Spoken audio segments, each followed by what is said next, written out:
चलेगा। Exercise 9.4 question number 15, ये question दिया हुआ है y dash equal to e raise to x into sin x और 0,0 से पास होता है, मीनिंग ये x की वैल्यू और y की वैल्यू है, ये बाद में कांस्टेंट निकालने में काम आ जाएगा। ठीक है, स्टार्ट करते हैं। y dash is nothing but your dy by dx, dy by dx is given by e raise to x into sin x। ठीक है, बहुत इजीली वेरिएबल सेपरेट हो जाएंगे इसके, तो इजीली लिख सकते हैं dy is nothing but e raise to x into sin x into dx। बस अभी हमें इसका सोल्यूशन निकालना है, बहुत इजीली इंटीग्रेट करने से हो जाएगा। इंटीग्रेशन इंटीग्रेशन, ठीक है। अब इसका इंटीग्रेशन तो बहुत इजी है, dy का integration nothing but y। What about this, ये इंटीग्रेट कैसे करेंगे? कैन आई से यूवी रूल अप्लाई करना पड़ेगा, इसमें यूवी रूल अप्लाई करना पड़ेगा। दो फंक्शंस मेरे मल्टीप्लाई हो रहे हैं। अच्छा, कौन सा फर्स्ट फंक्शन लू, कौन सा सेकंड फंक्शन लू? आई मीन जो आइलेट रूल होता है उसके हिसाब से exponential functions are easier to integrate compare to a trigonometric functions. तो ऑब्वियसली sin x को मैं फर्स्ट फंक्शन ले लूंगा एंड cos x को सेकंड फंक्शन लूंगा। ठीक है। अच्छा, आइलेट हमेशा काम नहीं करता, ठीक है, आइलेट हमेशा काम नहीं करता, बट 90% ऑफ द केसेस में आइलेट काम कर जाता है। ठीक है, मे बी इसमें भी काम ना कर जाए, बोल नहीं सकते, बट एक बार अप्लाई करके देख लेते, हो गया तो हो गया। इसमें वो प्रॉपर्टी लगा सकते हैं, e raised to कौन सी x वाली वाला। प्रॉपर्टी? वो e raise to x into f of x plus f dash of x है, यहाँ पे f डैश ऑफ x कहाँ पे है? अच्छा, ठीक है, या इसमें uv ही लगेगा। तो uv का फॉर्मूला क्या होता है? फॉर्मूला लगा देते हो यहाँ पे uv का, तो ये क्या हो जाएगा? sin x into integral e raise to x dx minus integral of d by dx of first function which is nothing but sin x into integral e raised to x dx the whole का dx, the whole का dx। ठीक है, ये मैंने simply इसमें uv apply कर दिया है। ठीक है। अच्छा, कुछ फायदा होता था क्या अगर मैं e को फर्स्ट लू और sin को सेकंड लू? तो क्योंकि दोनों इंटीग्रेट तो हो जाएंगे, बट ऐसे दोनों एक साथ नहीं, कुछ फायदा तो ऐसा सच नहीं होता था वैसा लगे। ठीक है, चलो इसी आगे करते, मे बी और एक बार करना पड़े। So y is equal to e raise to x का integral is nothing but e raise to x। So यहाँ पे e raise to x into sin x आ जाएगा minus integral of d by dx of sin x is nothing but cos x into इसका e raise to x is nothing but e raise to x only dx। अच्छा, फिर से वही आ गए बच्चे लोग, थोड़ा अलग तो आ गया है, थोड़ा अलग आ गया है इस केस में। ठीक है, अभी यहाँ पे फिर से यूवी अप्लाई करना पड़ेगा। और एक चीज, ये अंदर वाला जो भी इंटीग्रल होता है इसमें कांस्टेंट नहीं लगाते, चलो इसमें फिर से यूवी लगाना पड़ेगा। फिर से एक बार आइलेट देख लेंगे, आइलेट के हिसाब से क्या कर देंगे। चलो एक काम इसे अलग से कर देते हैं, इसे मैं I1 बोल देता हूँ, I1 बाद में इसे फिर से डाल दूंगा, ये I1 हो गया है मेरा। ठीक है, I1 अलग से करना है यहाँ पे, यहीं पे बाजू में ही कर लेते हैं, बेटर रहेगा। या I1 is nothing but integral e raise to x into cos x, integral e raise to x into cos x dx। Same, इसे मैं सेकंड फंक्शन ले लूंगा, एक्सपोनेंशियल है, इजी टू इंटीग्रेट है, और इसे मैं फर्स्ट फंक्शन ले लूंगा। फिर से इसमें आइलेट लगा, यूवी रूल लगाना है। So cos x into integral e raise to x dx minus integral of d by dx of first function which is nothing but d by dx of cos x into integral e raised to x dx the whole का dx। ठीक है, सो ये चीज हो जाएगी e raised to x into cos x minus integral, अच्छा cos x का integral minus sin x होता है, तो इसके कारण ये प्लस हो जाएगा, यहाँ पे sin x लिख दूंगा। और e raised to x is nothing but इसका integration is nothing but e raised to x dx। चलो, अच्छी बात क्या है इसमें? अच्छी बात ये है कि ये हमारा इंटीग्रल यहाँ पे निकल के आ रहा है, your y is nothing but this integral e raised to x into sin x dx। so इसके बदले में y सब्स्टिट्यूट कर सकता हूँ। so ओवरऑल मेरा I1 कितना आ रहा है?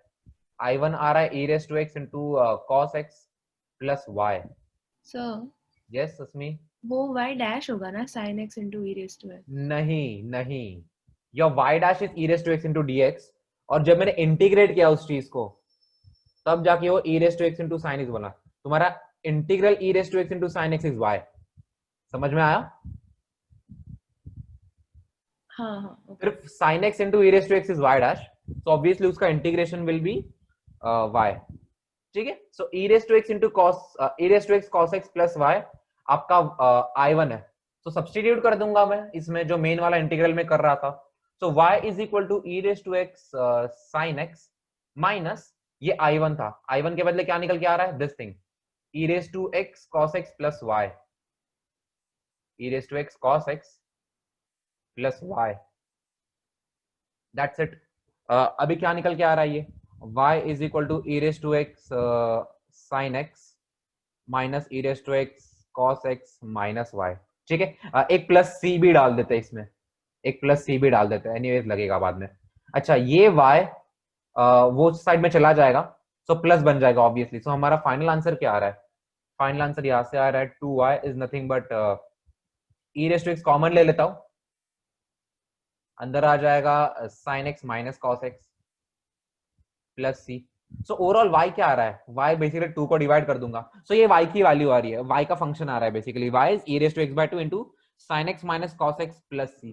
सब लोगों को इतना क्लियर है? अभी प्लस सी इवैल्यूएट करेंगे, इवैल्यूएट कैसे करेंगे, ये कंडीशन दी हुई है 0,0 से पास होता है, मीनिंग जब x की वैल्यू 0 है तो y की वैल्यू भी 0 है।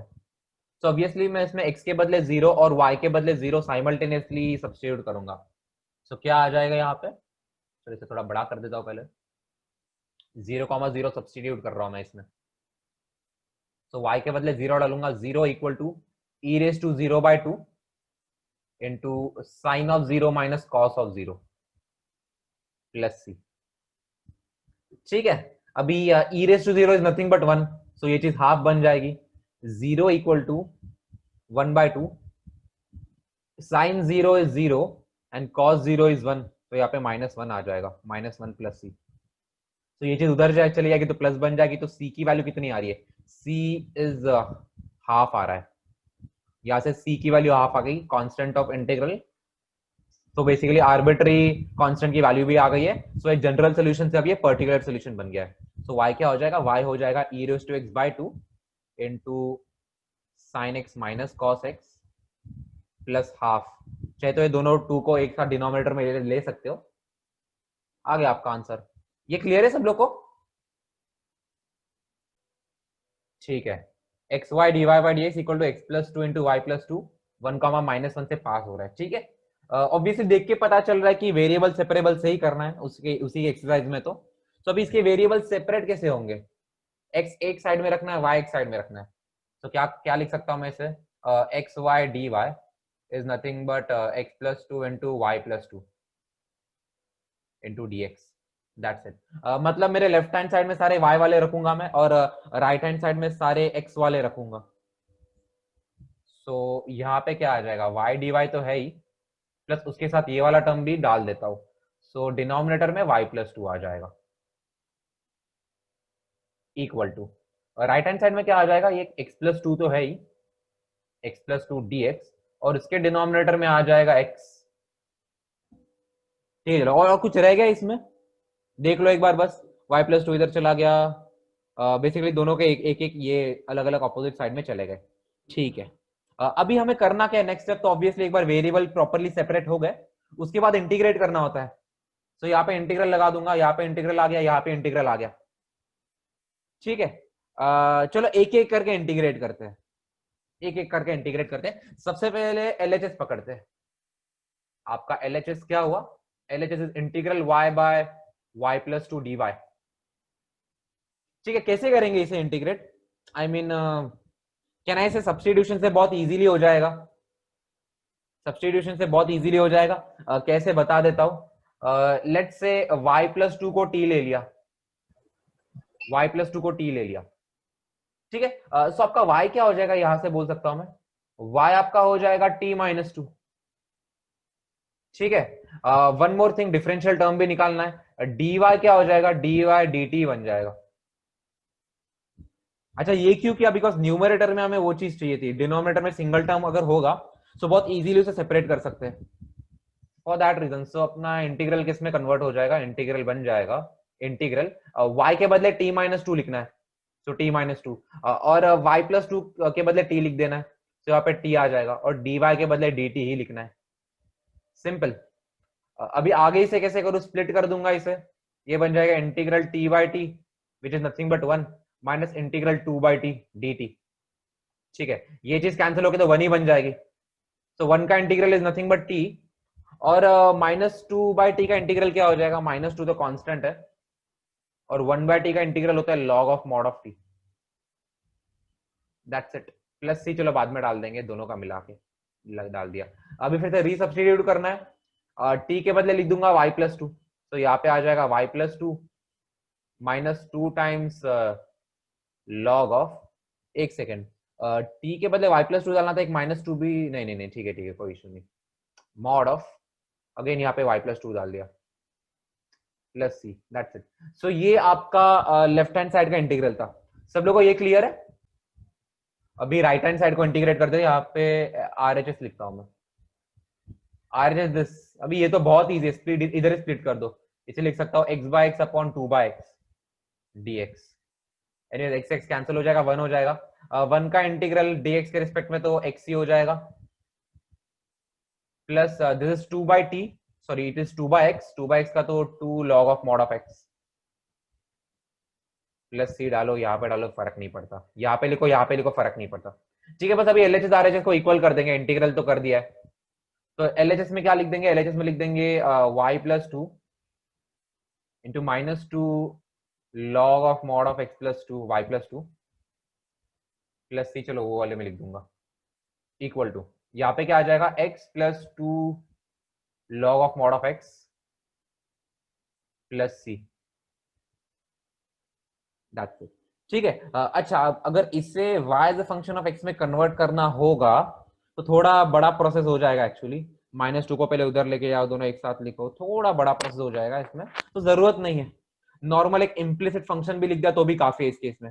अच्छा, अभी c की वैल्यू निकालनी है, कांस्टेंट की वैल्यू निकालनी है, कैसे इवैल्यूएट करेंगे, इनिशियल कंडीशन क्या दिया हुआ है, जो कर्व है 1, -1 से पास होता है, मीनिंग जब x की वैल्यू 1 है तब y की वैल्यू -1 है, सो x जब 1 है तब y -1 है, सो ये चीज इसमें सब्स्टिट्यूट कर देते हैं, जो इक्वेशन आई है हमारी, एंड देखते हैं c की वैल्यू कितनी आ रही है, सो y के बदले -1 डालना है, so -1 + 2, -2 times log of mod of -1 + 2। चलो इस केस में मॉड की जरूरत नहीं थी, लेकिन अगर नेगेटिव आ जाता तो मॉड वहां पे आ ही जाता, और x के बदले 1 डालना है, so 1 + 2 times log of mod of 1 plus C. ठीक है, ये चीज तो 1 बन जाएगा, -2 times log of 1 equal to 1 + 2 times log 1 plus C. अच्छा, log 1 कितना होता है, 0 होता है, log 1 0 होता है, ठीक है, सो ये चीज 0 हो गई, ये चीज 0 हो गई, यहाँ पे 1 1 कट गया, सी कितना आ रहा है,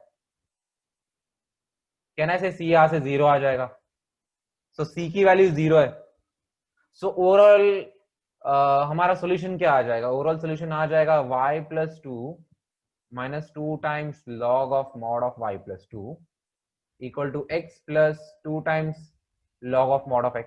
ये c तो एनीवेज नहीं आ आएगा।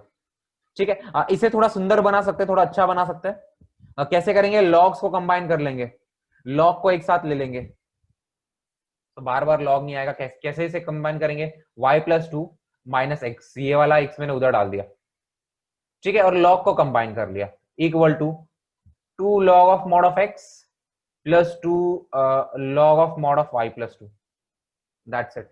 सो ये चीज क्या बन जाएगी, y - x + 2 इक्वल टू, ये 2 तो पावर में चले जाएंगे, ये 2 काट के यहाँ पे पावर में डाल सकता हूँ, ये 2 काट के यहाँ पे पावर में डाल सकता हूँ, और log का एडिशन बेसिकली अंदर मल्टीप्लाई हो जाता है, log a + log b, log a b बन जाएगा, सो इस केस में क्या हो जाएगा, वो log of mod of x² into y+2 का whole square, that's it. So ये काइंड ऑफ सिंप्लीफाइड वर्जन है उस चीज का, तो ये इसे फाइनल सॉल्यूशन बोल सकते हैं। सब लोगों को क्लियर है ये? सबसे पहले at any point x, y of a curve,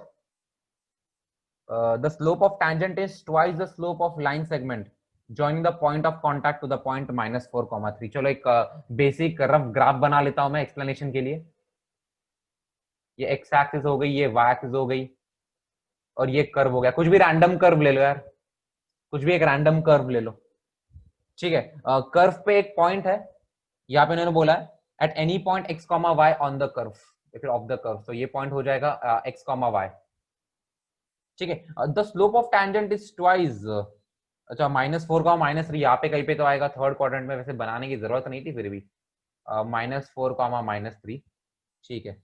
at any point x, y of a curve the slope of tangent is twice the slope of line segment joining the point of contact to the point this।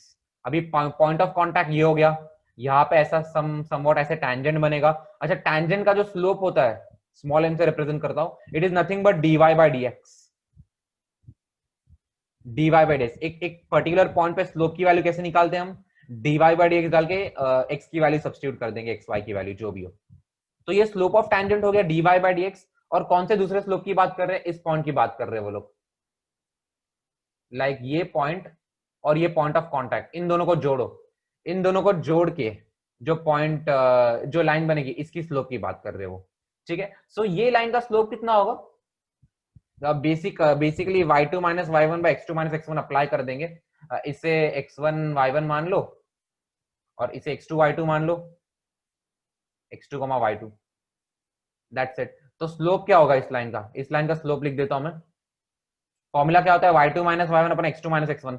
सो इस case में क्या हो जाएगा, y2 minus 1, चलो x2 minus x1 एक ये कर देते हैं, y1 माइनस y2 करते बेटर रहेगा। तो इस केस में हो जाएगा y plus 3 upon x plus 3, x plus 4, वो माइनस माइनस प्लस हो गया, ठीक है। सो ये इस लाइन का स्लोप निकल गया, टैंजेंट का स्लोप तो dy बाई dx है। अभी क्या बोला उन्होंने, the slope of tangent is twice the slope of tangent which is dy by dx is twice the slope of line segment joining the point of contact to the point this। so basically इस चीज का slope y plus 3 upon x plus 4, that's a differential equation लिख दिया हमने। find the equation of the curve given that it passes through -2, 1। Basically जो curve है एक special point है -2, 1, इससे तो पास होता ही होता है, मीनिंग जब x की वैल्यू -2 है तब y की वैल्यू 1 है, दैट्स इट। ये पूरा क्वेश्चन हमने इसमें डिकोड कर दिया है, इसके डिफरेंशियल इक्वेशन भी लिख दिए। सब लोग को ये क्लियर है यहां तक, ठीक है। अभी सेपरेट कर देंगे इसे, dy upon y plus 3 equal to 2dx upon x plus 4, that's it. Integrate integrate लगा देंगे, तो आंसर क्या आ जाएगा, log of mod of y plus 3 equal to 2 times log of mod of x plus 4 plus c, ठीक है। पहले c evaluate कर लेते हैं, फिर देखते हैं क्या आ जाएगा। c कैसे इवैल्यूएट करेंगे, यहाँ पे दिख रहा है जब x -2 होता है तब y 1 होता है, तो x के बदले -2 डालना है और y के बदले 1 डालना है, दैट्स इट। तो डाल देते हैं यहाँ पे log of mod of 4 equal to 2 times log of mod of, यहाँ पे 2 आ जाएगा प्लस c। हाँ नहीं सही है। ठीक है ठीक है ठीक है, ये 2 इधर चले गए, स्क्वायर बन जाएगा, ये तो एनीवेज 4 बन जाएगा, और 4 के बाद ये तो दोनों सेम है, तो c की वैल्यू 0 आ रही है, सही है, c की वैल्यू 0 आ रही है। सो ओवरऑल आंसर क्या लिख सकते हैं, log of mod of y plus 3 equal to log of mod of x plus 4 का स्क्वायर, और c तो 0 है। अच्छा, अगर लॉग्स इक्वल है तो उसके अंदर वाले टर्म्स भी इक्वल होने चाहिए, बिकॉज बेस भी यहाँ पे इक्वल है। So y plus 3 equal to x plus 4 का होल स्क्वायर, सही आंसर है इसमें, ठीक है। अगर y as a function of x लिखना है तो वो भी, चलो वो भी कसर पूरी कर लेते हैं, x प्लस 4 का होल स्क्वायर -3 हो जाएगा। सो ये पर्टिकुलर सोल्यूशन हो जाएगा और ये कर्व की इक्वेशन हो जाएगी। इतना क्लियर है सब लोग को। So question number 19, the volume of spherical balloon being inflated changes at a constant rate. जो वॉल्यूम है उसका change, it changes at a constant rate. अच्छा, ये obviously with respect to time है। सो जो dv बाई dt है, dv by dt जो है वो एनीवेज एक कांस्टेंट है, इसे लिख सकता हूं मैं एक constant, because volume changes at a constant rate. If initially its radius is 3 units and after 3 seconds it is 6 units. अच्छा, इनिशियली का मीनिंग जब टाइम की वैल्यू 0 ले लेंगे, ठीक है। Initially its radius is 3 units, तो यहाँ पे लिख सकते हैं जब टाइम 3 सेकेंड्स है, या फिर 3 यूनिट्स बोला है ना इस केस में, अच्छा 6 सेकेंड्स जो व्हाटएवर, ठीक है। उस केस में जो रेडियस है वो रेडियस, एक सेकंड, टाइम 0 लेना पड़ेगा, सॉरी इनिशियली बोल दिया ना, और रेडियस 3 ले लेंगे, रेडियस 3 यूनिट्स, ठीक है, और क्या बोला है, and after 3 seconds it is 6 units. तो 3 सेकंड के बाद जब टाइम की वैल्यू 3 सेकेंड्स होगी, उस केस में रेडियस कितना होगा, रेडियस हो जाएगा 6 यूनिट्स। अच्छा, यहाँ पे इन्होंने दो कंडीशंस दी हुई है, दो कंडीशंस दी हुई है, मतलब दो आर्बिट्री कांस्टेंट्स आ गए। अच्छा, इसका मतलब ये है क्या कि दो सेकेंड ऑर्डर की इक्वेशन है? यहाँ पे तो मुझे एक ही ऑर्डर दिख रहा है, ऐसा नहीं है। ऐसा क्यों नहीं है, देख लेंगे आगे। Find the radius of balloon after t seconds, meaning radius is a function of time ही लिखना है। ठीक है, इतना दे रखा है कि डीवी बाई डी टी एक कांस्टेंट है, डीवी बाई डी टी एक कांस्टेंट, और ये कांस्टेंट की वैल्यू दी नहीं है, और सिंस कांस्टेंट की वैल्यू नहीं दी है तो इसे भी इवैल्यूएट करना है। सो एक तो ऑर्डर, एक तो सिंगल ऑर्डर है उसका एक आर्बिट्री कांस्टेंट आएगा, और दूसरा ये जो कांस्टेंट है इसकी वैल्यू दी नहीं है कि ये एक कांस्टेंट आएंगे। सो ऐसे दो कांस्टेंट्स की वैल्यू निकालनी है, और ये दो कांस्टेंट्स की वैल्यू इवैल्यूएट करने के लिए दो कंडीशंस दी हुई है। चलो इसे आगे सॉल्व करते हैं। आगे क्या हो जाएगा, ये तो सिंपल है, डीवी हो जाएगा कांस्टेंट टाइम्स dt, फिर से इंटीग्रेट कर देंगे, इंटीग्रेट कर देंगे, डीवी का इंटीग्रल तो v हो जाएगा वॉल्यूम, और किसी कांस्टेंट का इंटीग्रल तो यहाँ पे kt ही लिख दूंगा मैं, और प्लस कोई आर्बिट्री कांस्टेंट जो इंटीग्रल का कांस्टेंट होता है वो। अभी यहाँ पे दो कांस्टेंट्स है, एक तो स्मॉल के और एक तो इंटीग्रल का c। कैसे निकालेंगे, ये जो इनिशियल कंडीशन दी हुई वो, सबसे पहली इनिशियल कंडीशन यूज करेंगे जब रेडियस 3 है, जब टाइम 0 सेकेंड है तब रेडियस 3 है। अच्छा, रेडियस 3 है तो वॉल्यूम क्या हो जाएगा? ठीक है, ये वॉल्यूम स्फीयर का वॉल्यूम क्या होता है? स्फीयर का वॉल्यूम होता है 4/3 पाई आर क्यूब। यहाँ पे लिख देता हूँ, volume is nothing but 4/3 pi r cube, जहाँ पे आर आपका रेडियस है। तो वॉल्यूम के बदले मुझे ये सब्सटीट्यूट करना है। तो यहाँ पे लिख देंगे 4/3 pi r cube equal to KT plus C। ठीक है, फिर रेडियस के बदले 3 डाल देंगे, टाइम के बदले 0 डाल देंगे। सो 4/3 पाई इंटू 3 का क्यूब इक्वल टू, टाइम के बदले 0 डालना, तो ये पूरा टर्म वैनिश हो जाएगा, यहाँ से कांस्टेंट ही आ जाएगा। चलो अच्छी बात है, करो इसे इवैल्यूएट, कितना हो जाएगा? एक डिनोमिनेटर का 3 काट दूंगा तो ये न्यूमरेटर का स्क्वायर बन जाएगा। सो 3 का square is nothing but 9, and 9 4 का कितना होता है? 9 4 जा 36, सो 36 पाई। सी की वैल्यू कितनी आ रही है? सी की वैल्यू आ रही है 36 पाई। पाई के टर्म्स में ही रहने दो अभी के लिए, तो बाद में देखेंगे सब्स्टिट्यूट करना है कि नहीं। ठीक है, सी आ गया, अभी के निकालना है। तो सेकंड कंडीशन से आ जाएगी। सेकंड कंडीशन क्या है? ये वाली कंडीशन, टाइम के बदले 3 डालना है, रेडियस के बदले 6 डालना है। तो लिख देता हूं मैं यहाँ पे 4/3 pi into r cube, radius के बदले 6 डाल देंगे, 6 का cube equal to some constant जो हमें पता नहीं, टाइम के बदले 3 डालना है, और यहाँ पे सी के बदले 36 पाई डाल सकते हैं। सो 36 पाई। अभी इसमें तो एक ही अननोन है विच इज स्मॉल के। सो इवैल्यूएट कर लेंगे, कैसे करेंगे? अभी यहाँ पे 6 का क्यूब ढूंढना पड़ेगा। 6 का कोई क्यूब याद है किसी को? चलो ये कर लेते। 216 कितना होता है 6 का क्यूब? 216 216, सही है।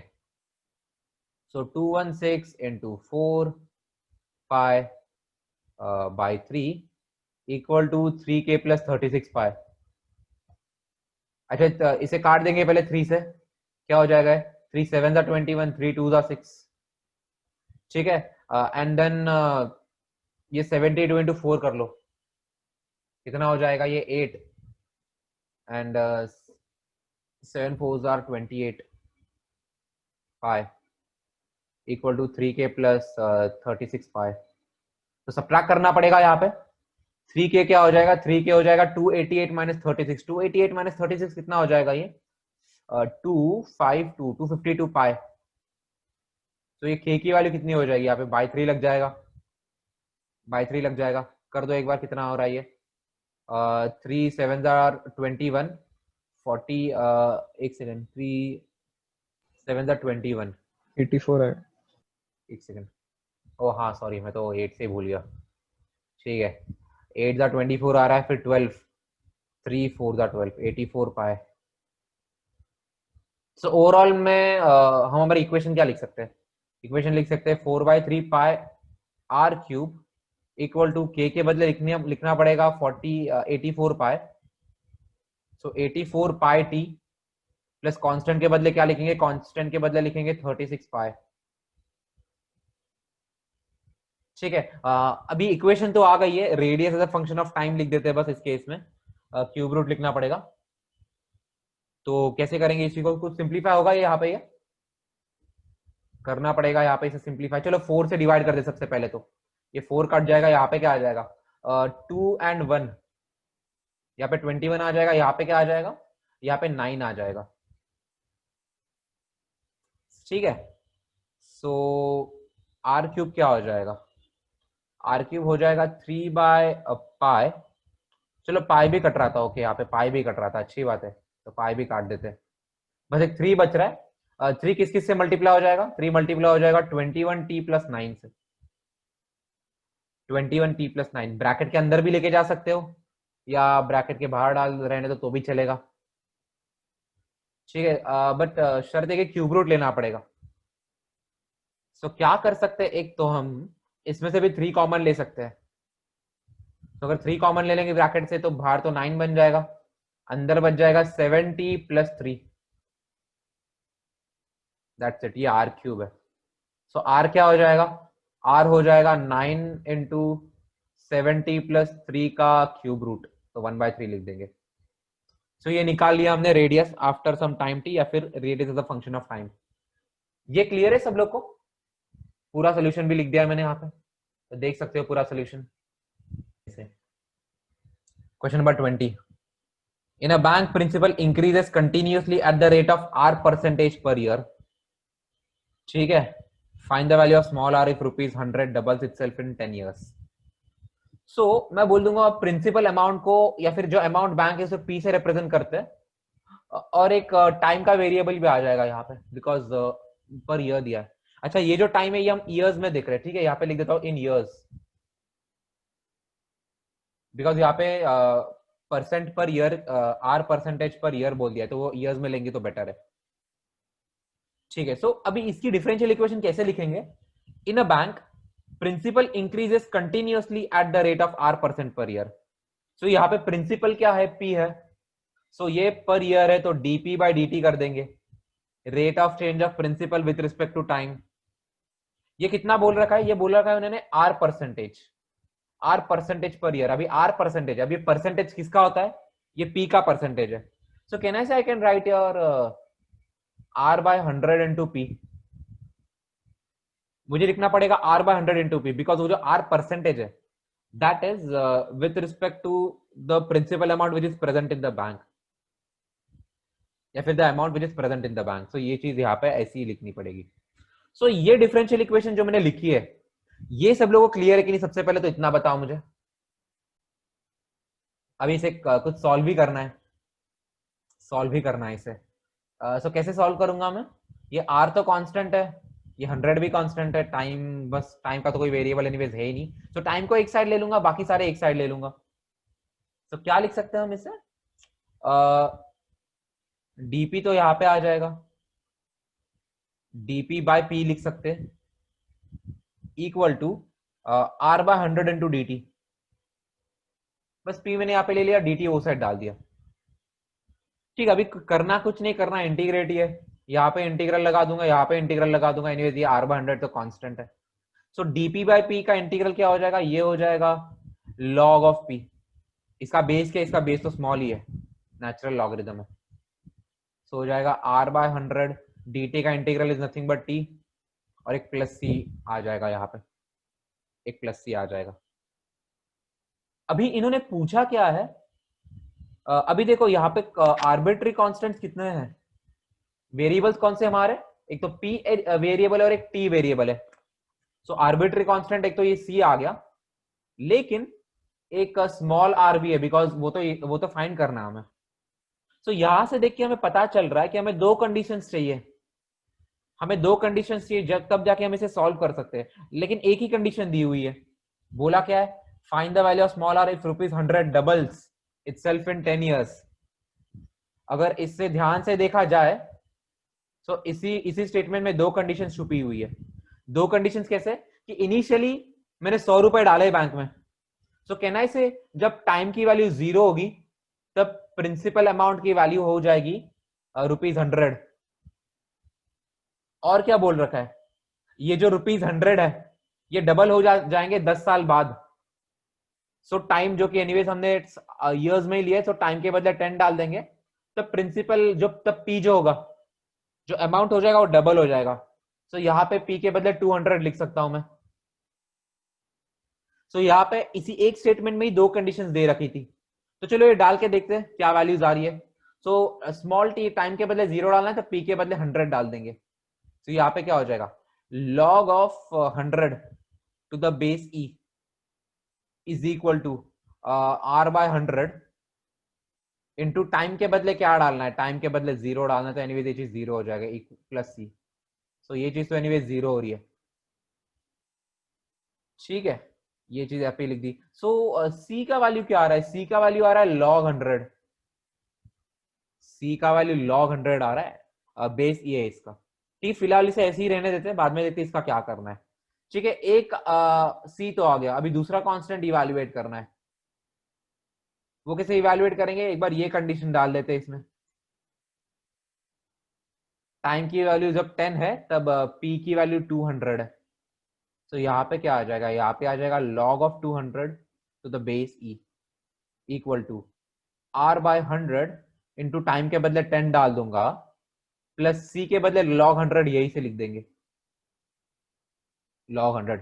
ऑब्वियसली ये इसका बेस ई है। अभी तुम्हें पिक्चर क्लियर हो रही है कि यहाँ पे log 2 दिया क्यों है। सबसे पहले तो ये काट देते हैं।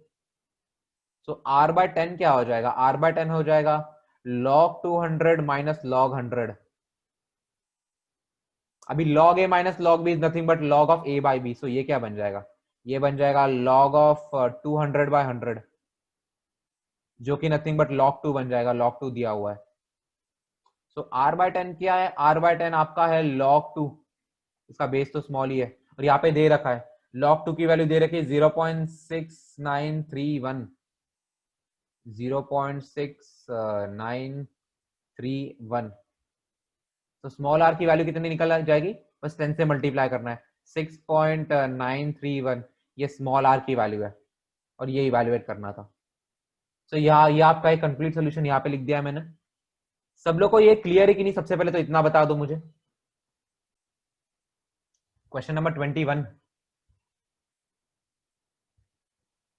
in a bank principal increases continuously at the rate of 5% per year। ठीक है, तो मैं प्रिंसिपल को पी से रिप्रेजेंट करता हूँ, टाइम को टी से ले लेता हूँ, और ये टी ईयर्स में दिया है तो यहाँ पे ले लेता हूँ इन ईयर्स। ये टाइम जो है वो ईयर्स में दिया हुआ है, ठीक है। तो क्या बोला है, dp by d t the principal changes increases continuously, जो कंटिन्यूअसली है इसके कारण डीपी बाई डी टी लिखना पड़ रहा है। In a bank principal increases continuously at the rate of 5% per year.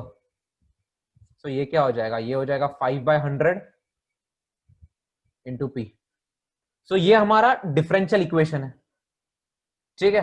An amount of ₹1000 is deposited with this bank, how much will it worth after 10 years। ठीक है, initially जब मैंने deposit किया, कितना डिपॉजिट किया, ₹1000 डिपॉजिट किया। सो एक condition यही से आ रही है कि जब टाइम की वैल्यू 0 years है एकदम इनिशियली, तब जो अमाउंट था बैंक में P, which is nothing but your ₹1000, ठीक है। How much will it worth after 10 years, 10 साल बाद कितना हो जाएगा। सो बेसिकली जब टी की वैल्यू 10 है तब पी की वैल्यू कितनी होगी ये इवैल्यूएट करना है, दैट्स इट। ये इनिशियल कंडीशन से तो कांस्टेंट का वैल्यू आ जाएगा। आगे देखते हैं, इसे सॉल्व करते हैं। सबसे पहले तो लिख दूंगा इसे डी बाई पी, ये क्या हो जाएगा, ये हो जाएगा dt/20। if I find to 20 is 100, that's it। ठीक है, तो इंटीग्रेट कर देंगे दोनों साइड। dp बाई पी का इंटीग्रल 1/p का integral is log of p, log p। Obviously इसका जो बेस है वो स्मॉल ही है, और ये तो कांस्टेंट है 20, dt का इंटीग्रल t, तो यहाँ पे t/20 आ जाएगा, t/20 आ जाएगा। प्लस c भी लिख देंगे जो हमारा कांस्टेंट है इंटीग्रल का। अब ये कांस्टेंट सबसे पहले तो इवैल्यूएट कर लेते हैं।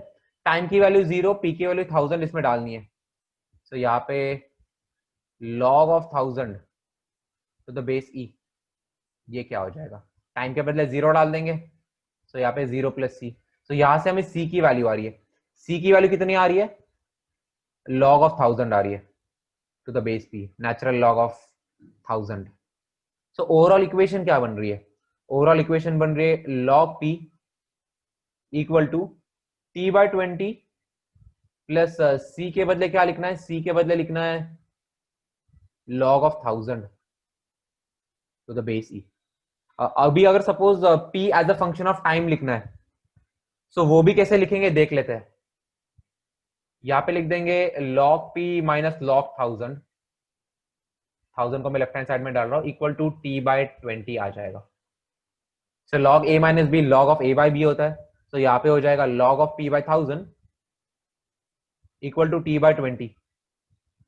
That's it. इसका बेस e है। यहाँ पे मैंने आपको पहले ही बताया था कि log of a to the base b अगर ये c के बराबर है, सो a को मैं क्या लिख सकता हूँ? a को लिख सकता हूँ मैं b रेज टू c। सो जो बेस बन जाता है वो राइट हैंड साइड में जाके बेस बन जाएगा और राइट हैंड साइड जो है वो पावर बन जाएगा। सो ओवरऑल में इसे क्या लिख सकता हूँ? यहाँ पे इसे हम लिख सकते हैं p/1000 equal to e raise to t/20। That's it. So principal value as a function of time, या फिर प्रिंसिपल वैल्यू नहीं बोल सकते, amount as a function of time क्या हो जाएगा? ये हो जाएगा 1000 into e raise to t/20। That's it. अभी इन्होंने यहाँ पे पूछा क्या है? इन्होंने पूछा है कि 10 साल बाद ये अमाउंट कितना हो जाएगा। तो मुझे सिंपली इस इक्वेशन में टाइम के बदले 10 सब्स्टिट्यूट करना है। टाइम के बदले 10 सब्स्टिट्यूट करना है, सो क्या हो जाएगा? p equal to 1000 into e raise to 10/20, जो कि क्या बन जाएगा? 1000 इंटू e रेज टू 0.5 ही बन जाएगा। और e रेज टू 0.5 की वैल्यू यहाँ पे इन्होंने दे रखी है, कितनी है? 1.648। तो ये हो जाएगा 1000 इंटू e रेज टू 0.5 के बदले हम लिख देंगे 1.648। तो आपका अमाउंट कितना हो जाएगा आफ्टर 10 इयर्स? बस 1000 से मल्टीप्लाई करना, ये हो जाएगा ₹1648। That's it. सो ये कंप्लीट सोल्यूशन है। सब लोगों को इतना क्लियर है? यहाँ पे मैं पूरा सोल्यूशन बता देता हूँ। यस, ये पूरा सोल्यूशन है, देख लो एक बार इसे अच्छे से, और कुछ भी डाउट है तो आप पूछ सकते हो। ठीक है। Question number 22। In a culture the bacteria count is 1 lakh. सबसे पहले इनिशियल काउंट जो है, चलो बैक्टीरिया काउंट को C से रिप्रेजेंट करेंगे और टाइम को T में लेंगे, और ये इन आवर्स है, ये आवर्स में दे रखा है। ठीक है। सो एट अ पर्टिकुलर टाइम जो बैक्टीरिया का काउंट है उसे C ले लेते हैं और टाइम को T से रिप्रेजेंट करेंगे जो आवर्स में। सो इनिशियली क्या बोला? In a culture the bacteria count is 1 lakh. So initially bacteria का काउंट जो था वो 1 लाख था। सो जब इनिशियली का मीनिंग जब टाइम की वैल्यू में 0 ले लूंगा, तब C की वैल्यू कितनी लेनी पड़ेगी? तब C की वैल्यू लेनी पड़ेगी 1 लाख, जो यहाँ पे दे रखी है। ठीक है। आफ्टर क्या हुआ है? The number is increased by 10% in 2 hours. In how many hours blah blah, आगे का क्वेश्चन। ठीक है, सबसे पहले एक डिफरेंशियल इक्वेशन फॉर्म कर लेते हैं। The number is increased by 10% in 2 hours. 2 घंटे में इसका जो नंबर था वो 10% इंक्रीज हो गया है। ठीक है। इन how many hours will the count reach 2 lakh if the rate of growth of the bacteria is proportional to the number present? Rate of growth of bacteria is proportional to the number present. ठीक है। तो rate of growth क्या हो जाता है? Can I say rate of growth is nothing but dc by dt, या change in number upon total time taken. So क्या बोला है यहाँ पे? If the rate of growth in bacteria is proportional to the number present. So ये जो है it is proportional to C. जितने बैक्टीरिया प्रेजेंट है उतना ही ज्यादा रेट होगा इंक्रीज होने का। तो यहाँ पे दे रखा है। सो यहाँ पे हम क्या बोल सकते हैं? dc by dt is nothing but a constant time c। एक प्रोपोर्शनलिटी साइन हटाने के लिए हमने एक कांस्टेंट इंट्रोड्यूस यहाँ पे कर दिया। ठीक है। तो ये डिफरेंशियल इक्वेशन आ गई है, ये डिफरेंशियल इक्वेशन आ गई है। ठीक है। t equal to 0, c equal to 1 lakh तो बोल ही जाए। और क्या बोला इन्होंने, the number is increased by 10% in 2 hours. 2 घंटे बाद इसका जो नंबर था 10% बढ़ गया था। सो जब टाइम की वैल्यू जब कितना लेंगे हम, 2 आवर्स ले लेंगे, जब टाइम की वैल्यू 2 होंगे तब सी की वैल्यू कितनी ले लेंगे। इनिशियली तो 1 लाख था, बाद में 10% बढ़ गया, 2 घंटे में 10% बढ़ गया, यहाँ पे इन्होंने ऐसा बोल दिया है। सो 1 लाख का 10% कितना होता है, 10,000। 10,000 बढ़ गया है। सो इनिशियली 1 लाख था, 10,000 बढ़ गया। सो आफ्टर टाइम 2 आवर्स ये सी कितना हो जाएगा, ये हो जाएगा 1.1 लाख। तो 1 लाख 10,000 लिख दूंगा मैं यहाँ पे, 1000। That's it. ये हमें 2 कंडीशंस चाहिए। 2 कंडीशंस क्यों चाहिए आगे पता चल जाएगा कि डीसी बाई डी टी के सी आ गया है। एक तो ये के का वैल्यू तो निकालना पड़ेगा, और जो इंटीग्रेशन का जो कांस्टेंट है उसे भी इवैल्यूएट करना पड़ेगा। So we need 2 conditions. तो ये स्टेटमेंट से आ गई है। अभी इससे कुछ नहीं, अभी इसे इंटीग्रेट करना है। डीसी बाई सी क्या हो जाएगा, डीसी बाई सी हो जाएगा के टाइम्स डी टी।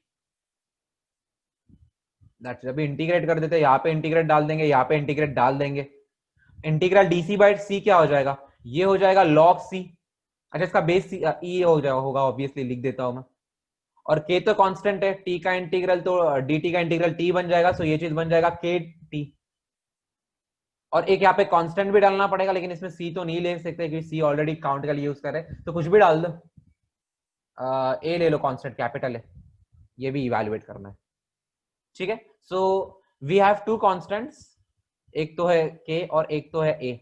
इन दोनों को इवैल्यूएट करना है। कैसे इवैल्यूएट करेंगे, इनिशियल कंडीशंस लगा के इवैल्यूएट करेंगे। तो सबसे पहले एक इनिशियल कंडीशन, टाइम के बदले 0 डाल देंगे, तब सी के बदले 1 लाख लेना पड़ेगा। So log of C to the base e. अच्छा रुको, सी के बदले तो 1 लाख डालना है ना, सी के बदले 1 लाख डाल देंगे, 1,000,000 इक्वल टू, और टाइम के बदले 0 ले लेंगे। सो ये चीज तो हट जाएगी एनीवेज। सो ए का वैल्यू आ गया, ए क्या है, log of 1 lakh, natural log of 1 lakh, ये ए का वैल्यू है। उसके बाद ये दूसरी इनिशियल कंडीशन भी यूज करेंगे। ये पहली इनिशियल कंडीशन यूज कर दी है, अब ये दूसरी इनिशियल कंडीशन यूज करेंगे। सी के बदले डालेंगे 1,10,000। So log to the base e of क्या है, 1,10,000 equal to k t, time के बदले 2 डालना है, प्लस ए के बदले क्या आ जाएगा, ए के बदले आ जाएगा log ऑफ 1 लाख। ठीक है, सो यहाँ से k का वैल्यू क्या आ जाएगा, 2k क्या आ जाएगा, ये हो जाएगा log ऑफ, बेसिकली सबट्रैक्ट हो रहा है ना यहाँ पे आके, तो डिवाइड, डायरेक्टली डिवाइड लिख देता हूँ मैं। log to the base e of क्या हो जाएगा, 1,10,000 डिवाइडेड बाय 1 लाख। चलो जीरोस काट देते हैं, ये 1 2 4 जीरो तो एनीवे एवी कट जाएंगे। So 1.1 by 10 is nothing, 11 by 10 is nothing but 1.1। So ये हो जाएगा log of 1.1 to the base e। तो यहां से k कितना आ रहा है, k आ रहा है log of 1.1 to the base e। तो सबका वैल्यू आ गया। तो चलो इक्वेशन में डाल, क्या हुआ, log ऑफ मतलब बाय 2 आएगा पूरे उसमें, 2k था। हाँ हाँ हाँ सही है, बाय 2 आ जाएगा यहाँ पे। ठीक है, so log of c to the base e। आपके वेरिएबल्स क्या है, वेरिएबल्स है c और t, तो ये तो ऐसे ही लिखेंगे, log of c to the base e। ये क्या हो जाएगा, k के बदले लिखना पड़ेगा log of 1.1। So log of 1.1 half log of 1.1 t, plus a के बदले क्या आ जाएगा, a के बदले आ जाएगा, अच्छा ये बार बार 1 लाख नहीं लिखना है मुझे, ये जो log ऑफ 1 लाख है इसे मैं लिख सकता हूँ log ऑफ, कैन आई से, ये हो जाएगा 10 रेज टू 1 2 3 4 5 10 रेज टू 5। तो this nothing but 10 raise to 5 ना। ठीक है, सो this is nothing but 5 into log 10, 5 log 10। तो बार बार 1 लाख लिखने से अच्छा मैं यहाँ पे लिख देता हूँ 5 log 10। ऑब्वियसली ये इसका बेस ई है। तो ये हमने इसका कंप्लीट सोल्यूशन लिख दिया, ये पर्टिकुलर सोल्यूशन है, या इसमें कोई भी आर्बिट्री कांस्टेंट नहीं है। आपका टाइम वेरिएबल आ गया, आपका सी काउंट है, दोनों वेरिएबल है। अच्छा पूछा क्या है यहाँ पे, इन how many hours will the count reach 2 lakh. ये जो काउंट है 2 लाख कब बन जाएगा? ये आपका क्वेश्चन है, ये आपका ओरिजिनल क्वेश्चन है।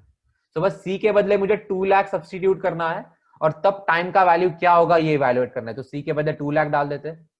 So log of 2 lakh, 2 lakh को क्या लिखूंगा मैं?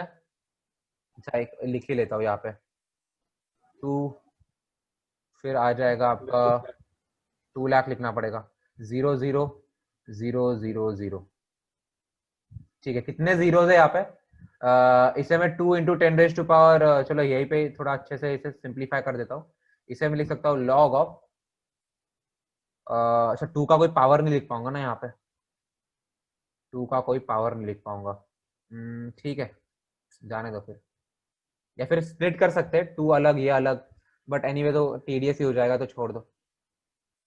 ठीक है, ये हो जाएगा half log of 1.1 base E plus 5 log 10। यहाँ पे टाइम भी है, अच्छा यहाँ पे टाइम भी है ना, ठीक है यहाँ पे टी लिख देता हूँ मैं, यहाँ पे टाइम है। ठीक है, हमें टाइम की वैल्यू इवैल्यूएट करनी है, अभी देखते हैं इवैल्यूएट कैसे होगा ये। यहाँ पे हो जाएगा t/2 log 1.1 equal to log of 2 lakh है, तो चलो ये डिवाइड ही कर देता हूँ मैं यहाँ पे न्यूमरेटर में 2 लाख आ जाएगा 0 0 0, डिनोमिनेटर में क्या आ जाएगा? डिनोमिनेटर में 1 लाख आ जाएगा। यहाँ पे था एक, ठीक है, तो चलो अच्छी बात ये पूरा कट जाएगा, ये log 2 बचेगा, log 2 बचेगा। सो t/2 इंटू लॉग ऑफ 1.1, ये कितना आ रहा है? ये log 2 के बराबर आ रहा है, वैसा नहीं है, ये चीज हो जाएगी लॉग ऑफ, और ये टाइम क्या हो जाएगा? ये हो जाएगा 2 log 2 बाय लॉग ऑफ 1.1।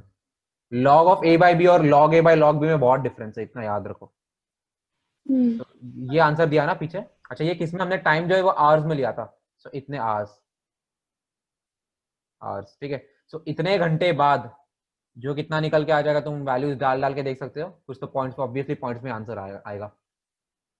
सो इतने घंटे बाद, जब इतने घंटे बाद जो बैक्टीरिया उसका काउंट 2 लाख हो जाएगा। सब लोग को ये क्लियर है? ठीक है, क्या लिखा है? dy by d x is equal to e raise to x plus y, e raise to x plus y. So इसे हमें स्प्लिट करना ऑब्वियसली, तो इसे लिख सकते हैं e raise to x into e raise to y. तो कैसे स्प्लिट करेंगे? dy upon e raise to y आ जाएगा equal to e raise to x, तो यही पे है, e raise to x into d x. अभी मुझे इसे इंटीग्रेट ही करना है। अभी ई रेज टू वाई क्या हो जाएगा? E raise to y is nothing but e raise to minus y d y equal to integral e raise to x d x. E raise to minus y का integral क्या आ जाएगा? एक तो e raise to minus y लिखना पड़ेगा, और यहाँ पे y का कोएफिशिएंट -1 है, तो गोल्डन रूल से यहाँ पे एक माइनस लग जाएगा, -1 से डिवाइड हो जाएगा, which is nothing but minus e raise to minus y equal to e raise to x. So plus C भी लिखना पड़ेगा यहाँ पे। तो इसे ओवरऑल क्या लिख सकते हैं? अच्छा सी दूसरे साइड पे लिखा है उन्होंने, सी दूसरे साइड पे लिखा है, सो इसे मैं लिख सकता हूँ e raise to x plus e raise to minus y equal to एक कांस्टेंट ही लिख सकते हैं मैंने, वो साइड जाके माइनस बन जाएगा, लेकिन anyways minus of constant is anyways a constant. So आपका आंसर है e raise to x plus e raise to minus y equal to C. So कौन सा ऑप्शन हो जाएगा यहाँ पे? आपका ऑप्शन ए बन जाएगा यहाँ पे, option A is the correct answer. सब लोग को ये क्लियर है?